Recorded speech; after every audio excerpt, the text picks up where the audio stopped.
When temperature readings across the Great Salt Lake Desert reach hazardous thresholds, the physical reality inside Utah's valley basins changes radically within hours. The National Weather Service issued an extreme heat warning covering an expansive footprint across northern and central Utah, including the Salt Lake Valley, Tooele, and Rush Valleys, the northern Wasatch Front, western Millard and Juab counties, Castle Country, and the San Rafael Swell.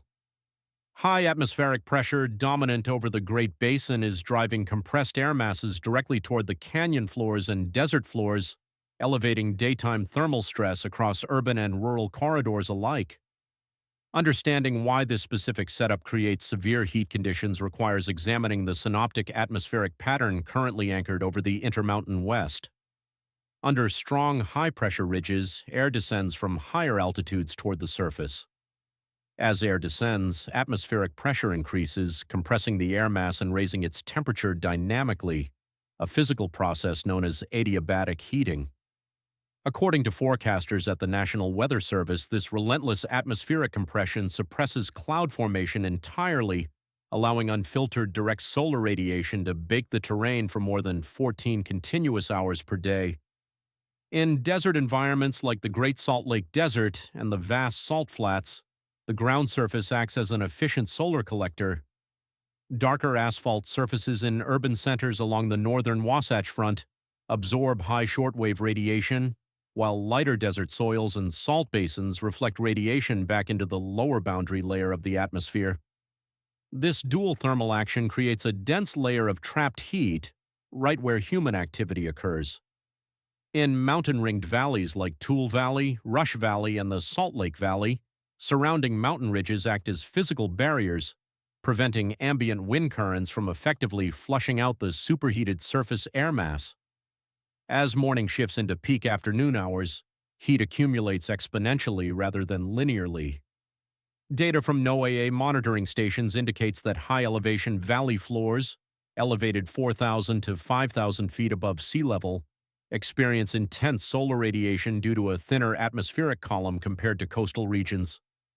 This atmospheric reality accelerates surface warming significantly. When relative humidity levels drop into the single digits, sweat evaporates almost instantly, which gives a misleading initial impression that environmental conditions are manageable. However, rapid evaporation accelerates systemic dehydration long before a person consciously feels overt overheating. Additionally, atmospheric boundary layers during severe summer ridges remain compressed near the ground. This prevents vertical mixing of cooler air from upper altitudes down to the surface during midday hours.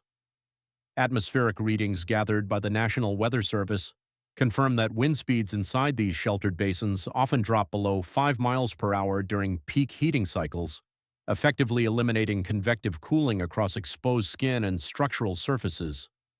The thermal stress extends well beyond open-air exposure. Inside enclosed structures and motor vehicles, thermodynamic principles produce alarming internal temperatures. Sunlight passing through transparent vehicle glass converts shortwave solar radiation into long-wave thermal energy. Because long-wave radiation cannot easily escape back through glass, vehicle interior air temperatures rise by 20 to 30 degrees within 10 to 15 minutes. The National Weather Service emphasizes that vehicle cabins can quickly reach life-threatening thermal levels during extreme warnings, even when exterior air temperatures seem manageable. In eastern Utah, regions such as Castle Country and the San Rafael Swell present unique physical challenges under these atmospheric conditions. Exposed sandstone rock formations, deep canyon walls, and sparse vegetation store massive amounts of thermal energy during peak sun hours. This stored heat is continuously re-radiated into the local microenvironment late into the evening and through the overnight hours. Concurrently, western Millard and Juab counties face persistent heat retention across vast desert valley floors, preventing normal nighttime cooling cycles that human bodies and natural ecosystems rely on for thermal recovery. When overnight low temperatures remain elevated in urban and suburban sectors, physical structures such as residential concrete foundations, brick masonry, and asphalt parking corridors do not release their stored thermal load before the next sunrise. Atmospheric science models maintained by NOAA show that consecutive days of high daytime highs combined with elevated nocturnal temperatures compound physical strain on local electric grids as cooling equipment runs continuously without structural thermal relief. While high humidity heat domes frequently dominate national headline coverage due to elevated heat index values, high altitude desert heat events carry a distinct structural danger that is routinely understated. In dry basin environments like the Salt Lake Valley, low relative humidity disguises fluid loss, while intense high-altitude ultraviolet radiation accelerates core body heating rapidly. Below-peak temperatures do not equal zero risk when atmospheric pressure compression and solar loading operate at maximum efficiency across mountain valley topographies. This atmospheric compression event highlights how localized geography dictates weather impact across Utah.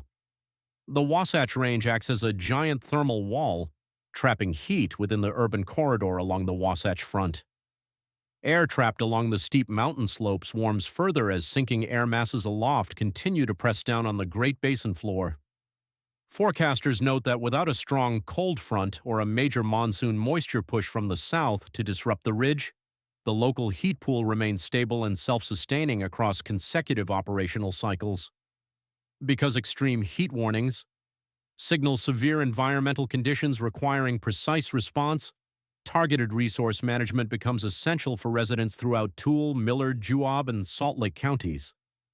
Hydration strategies must prioritize proactive water and electrolyte replenishment prior to feeling thirst, as the ultra-dry air accelerates moisture loss without visible sweat accumulation.